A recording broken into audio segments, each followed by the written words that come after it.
शिवाय।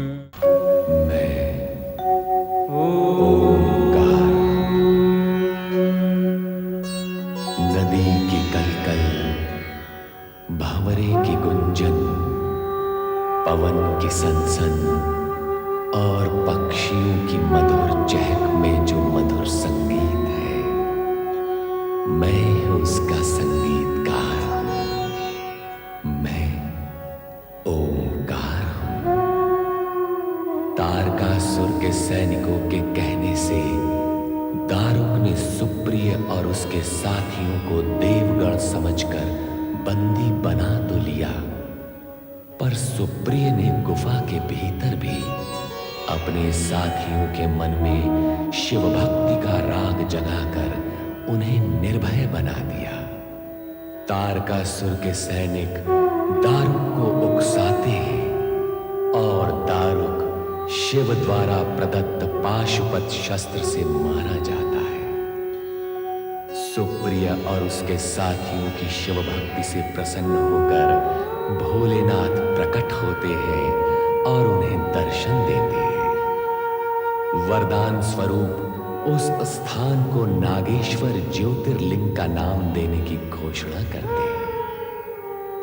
उधर हिमालय भवन में जया विजया पार्वती को खोजती हुई वहां पहुंचती है, जहां एक कोने में पार्वती पंचाक्षरी मंत्र का जाप कर रही है।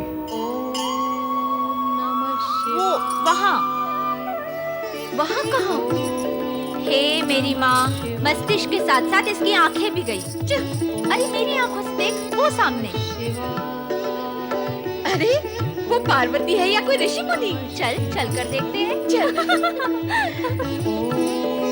नमः शिवाय। ओम नमः शिवाय। अरे ओ ज्ञानी जी, अरे ओ ज्ञानी योगी जी। ओम नमः शिवाय। मुनिवर, तुम्हारे भक्त आए हैं। भक्त नहीं मूर्खा, शिष्य आए हैं। शिष्य नहीं निर्बुद्धि, शिष्याएं आई हैं। तुम दोनों यहाँ क्या लेने आई हो? तुम्हें लेने आए हैं। मेरी सखी किसके ध्यान में बैठी थी?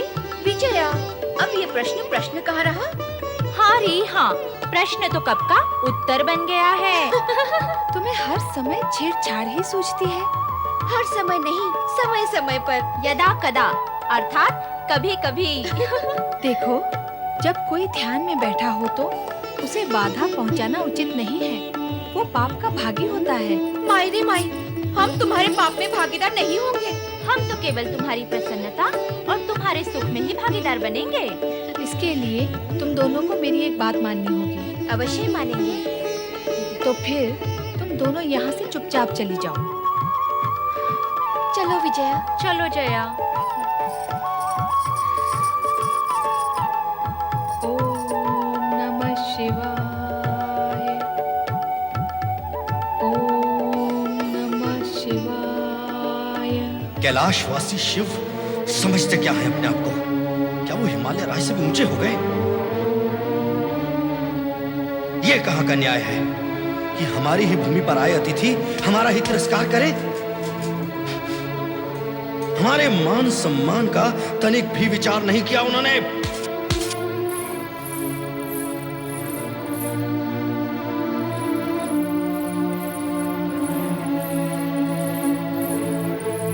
पुत्र मेना, इसमें इतना उत्तेजित होने का क्या कारण है? माँ है। जिन्हें अपना आत्मसम्मान और स्वाभिमान प्रिय है, उनके लिए ये उत्तेजना का ही कारण है। भला ये भी कोई बात हुई? कैलाशपति ने हमारे ही राज्य क्षेत्र में आकर हमारा ही अपमान किया। एकांत प्रियता की ओट में उन्होंने हमें हमारे ही स्थान पर आने से रोका। तुम ही कहो माँ, ये अपमान नहीं तो और क्या है? कोई भी स्वाभिमानी व्यक्ति ऐसा अपमान सहन नहीं कर सकता। स्वाभिमान और अहंकार में अंतर होता है पुत्र। तुम्हारे उत्तेजना के मूल में तुम्हारे अधिकार का अहंकार है। यदि हमें हमारे क्षेत्र के अतिरिक्त किसी और स्थान पर आने से रोका जाता तो तुम्हारे अहम को ठेस नहीं लगती। अहम को चोट तो इसलिए लगी है कि तुम्हें तुम्हारे अधिकृत स्थान पर आने से रोका गया है। परंतु माँ, उन्हें यह तो सोचना चाहिए था कि यदि वो हमें हमारे ही स्थान पर आने से रोकेंगे तो हमारी मानसिकता किस ओर गतिमान होगी। सारी स्थिति जानते हुए भी तुम ऐसी बातें क्यों कर रहे हो पुत्र? क्या उन्होंने नंदी को भेजकर हमसे अनुमति नहीं मांगी थी और स्पष्ट नहीं किया था कि वो एकांतवास के लिए हिमगिरी पर्वत पर आना चाहती है? पुत्र, अगर एकांत की समस्या नहीं होती तो क्या कैलाश पर्वत का क्षेत्र छोटा था उनके लिए? अरे जया, पार्वती कहाँ है? मैंने भी उसे प्रातःकाल से नहीं देखा। कहाँ गई है वो? क्या बात है, तुम दोनों बोलती क्यों नहीं हो? कहाँ है पार्वती? वहाँ वहाँ कहाँ? वो उद्यान में। उद्यान में? उद्यान में अकेली क्या कर रही है? ध्यान कर रही है। ध्यान कर रही है? किसका ध्यान? भगवान शिव का ध्यान। शिव का ध्यान? तुम दोनों उसे बुलाकर साथ में क्यों नहीं लाई? कैसे लाती? वो तो किसी से बात करने के लिए भी तैयार नहीं है। जो हमारा अपमान करे, पार्वती उस शिव की आराधना कर रही है। मां, पार्वती को रोकना होगा, तुरंत रोकना होगा। मैं उसे शिव की आराधना नहीं करने दूंगा। मैं अभी लेकर आता हूं उसे। क्रोध और उत्तेजना से किया हुआ कोई भी कार्य शुभ नहीं होता पुत्र, धैर्य करो।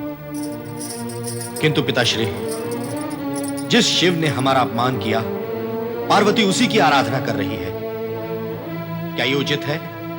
अपने माता पिता के समक्ष उचित और अनुचित का प्रश्न करना क्या संतान के लिए उचित है? और तुम्हारा यह मान लेना कि शिव ने हमारा अपमान किया है, क्या यह उचित है? किसी की आराधना में विघ्न डालना भी क्या उचित है? उत्तर दो पुत्र।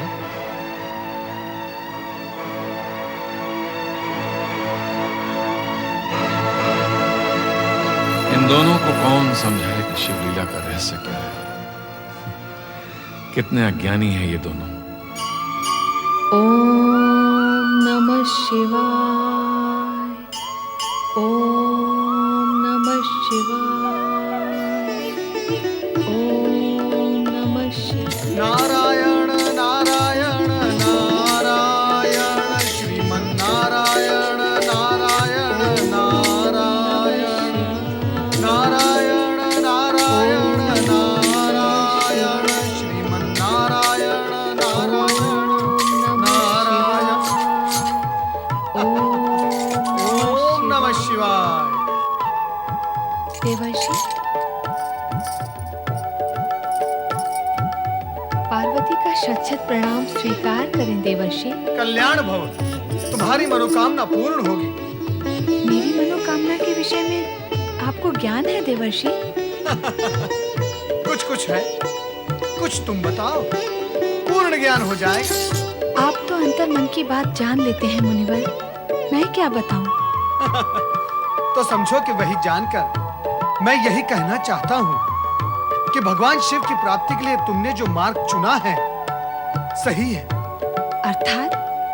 अर्थात तुम्हारी शिव भक्ति ही तुम्हें भगवान शिव तक पहुंचाएगी। नारायण नारायण। धृष्टता क्षमा करें तो एक प्रश्न पूछूं देवर्षि? अवश्य अवश्य पूछो। प्रकट रूप में आप भविष्यवाणी कर ही चुके हैं कि शिव जी जो मेरे आराध्य हैं वे मेरे भावी पति होंगे। फिर उन्होंने मुझे दर्शन देने से वंचित क्यों किया? अलौकिक कार्य जब लौकिक रूप में संपन्न होते हैं तो उनका रूप विचित्र हो जाता है। मैं कुछ समझी नहीं देवर्षि। सत्य ये है देवी कि भगवान शिव अपनी आराधना करने वालों की कठोर परीक्षा लेते हैं। वो ये जानना चाहते हैं कि उनके रोकने पर भी क्या उनके भक्त उनके समीप आते हैं या नहीं। रोकने पर समीप जाना कैसे संभव होगा देवर्षि? यही तो परीक्षा का सबसे कठिन स्थल और मोड़ है।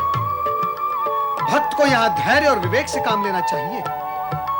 देवी, तुम्हें निराश होने की आवश्यकता नहीं। तुम्हारा भविष्य तो उज्जवल ही उज्जवल है। कृपया ये तो बताइए कि अब मुझे क्या करना चाहिए? उत्साह और भक्ति के साथ आगे बढ़ना चाहिए। पर कैसे? भगवान शिव के समाधि स्थल पर पहुंचकर उन्हें रिझाने तथा अपनी ओर ध्यान देने के लिए प्रेरित करके। भगवान शिव रुष्ट हो गए तो? नहीं, वे रुष्ट नहीं होंगे। तदुपरांत उनकी तुम पर कृपा दृष्टि होगी। फिर तो मैं अवश्य जाऊंगी। मुझे आशीर्वाद दें देवर्षि। कल्याण भव। नारायण नारायण। ओम नमः शिवाय।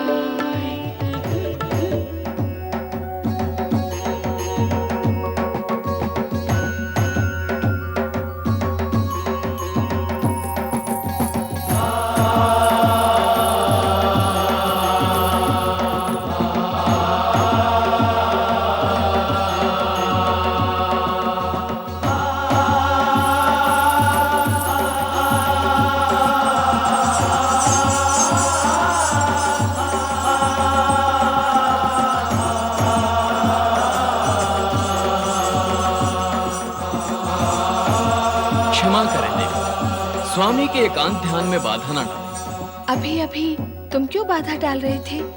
उन्हें पुष्प अर्पित करके? मैं वह सब नहीं कर रहा था। मैं तो अपने स्वामी और आराध्य की आराधना कर रहा था। मैं भी वही और उतना ही करूंगी। अपने आराध्य की मौन पूजा करने आई हूँ। मेरी उपस्थिति से उन्हें तनिक भी विघ्न नहीं पड़ेगा।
अंतर्यामी हैं। आप मेरे मन की भावना और भविष्य दोनों का ज्ञान रखते हैं। मुझे पूर्ण विश्वास है कि आप मेरी मनोकामना अवश्य पूरी करेंगे।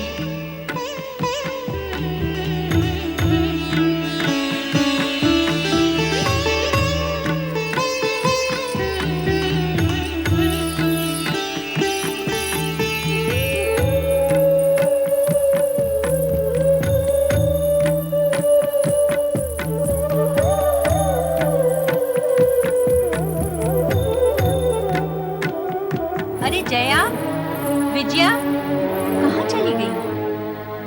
क्या हुआ माँ? पुत्र, ये जया विजया कहाँ चली गई? कहीं देखा है तुमने उन्हें? यही कहीं होंगी। वो देखो, वो रही। जी महारानी जी। कहाँ थी तुम दोनों? और पार्वती कहाँ है? प्रातः काल से मैंने उसे देखा भी नहीं है। बैठी होगी वहीं उद्यान में, ध्यान लगाए। अर्थात तुम्हें भी ज्ञात नहीं कि पार्वती कहाँ है इस समय? ज्ञात कैसे होगा माँ? इन दिनों उसका कोई एक स्थान तो है नहीं। दिन भर यहाँ से वहाँ, वहाँ से यहाँ भटकती रहती है वो। जया, तुमने देखा है पार्वती को? नहीं, मैंने नहीं देखा।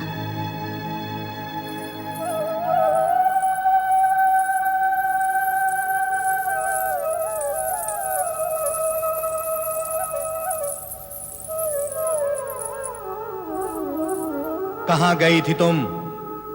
बोलती क्यों नहीं? कहाँ गई थी तू? पार्वती, भगवान शिव के दर्शन और आराधना के लिए गई थी। पार्वती, अपने कुल की लाज मर्यादा का विचार है तुम्हें? विचार होता तो वहां जाती ही क्यों? उसके पास जिसने हमारा अपमान किया। अपमान सम्मान का विचार ना भी हो तो भी क्या इसका वहां जाना उचित है? उस भस्म से लिपटे कैलाशपति और योगी के पास। भैया, मैं आपसे विनती करती हूँ कि आप उनके सम्मान में कुछ न कहें। मुझसे सुना नहीं जाएगा। क्यों नहीं सुना जाएगा? जब मैं कह सकता हूँ तो तुम मेरी बहन होकर क्यों नहीं सुन सकती? इसलिए कि वे मेरे आराध्य हैं। किसने कहा उसकी आराधना करने के लिए? आपसे किसने कहा? उनके प्रति अपने मन में दुर्भावना रखने के लिए। क्या ये मेरे प्रश्न का उत्तर है? हाँ, यही उत्तर है। ये मनमानी की बात है।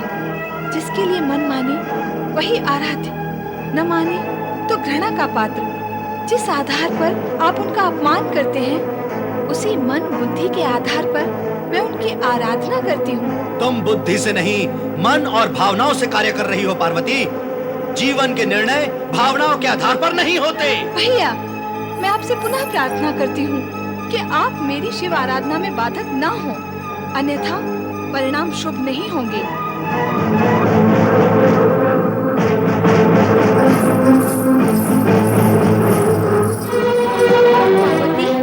क्या माँ और भैया को अप्रसन्न करके तुम्हारी आराधना पूर्ण हो सकेगी? सभी ओर से विचार कर लो पार्वती। मार्ग में अनेक बाधाएं हैं। मैंने पूर्ण विचार कर लिया है। मैं मार्ग की सभी बाधाओं को एक ओर करके अपने आराध्य तक पहुंच जाऊंगी।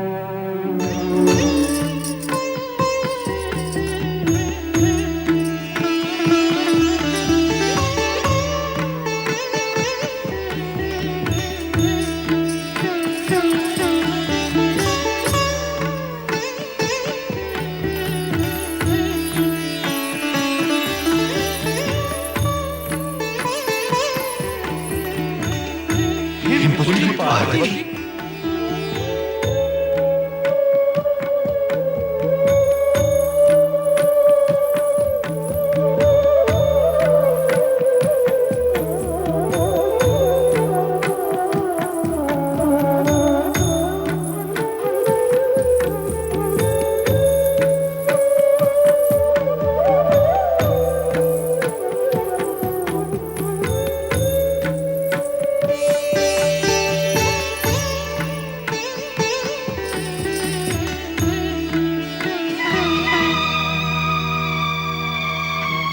हेमपुत्री पार्वती नित्य ही शिवाराधना के लिए यहाँ आती हैं और मन ही मन पूजा अर्चना करके वापस चली जाती हैं,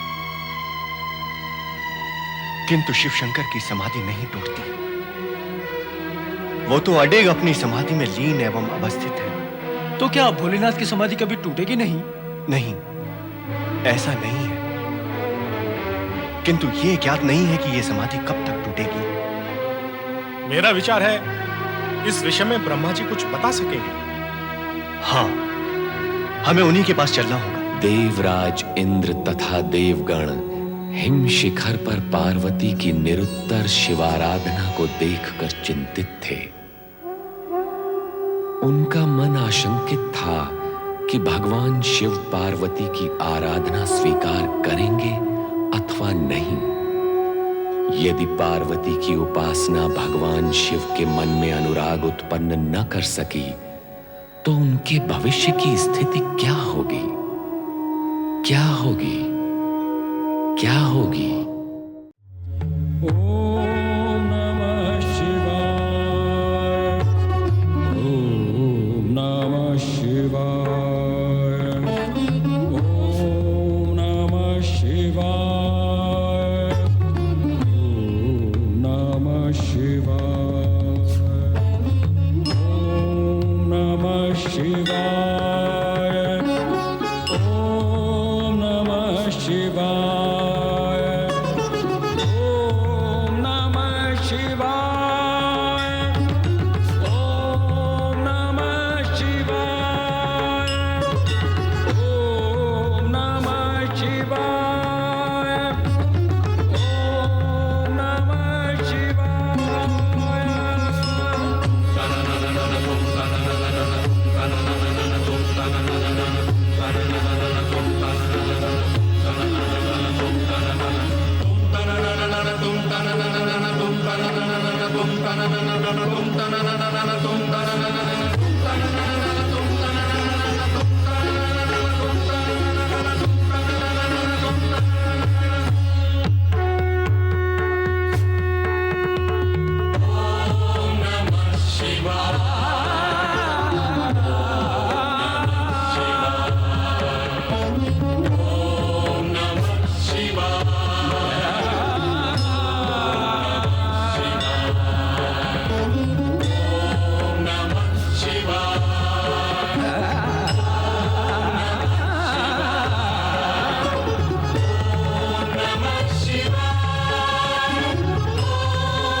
नमः शिवाय।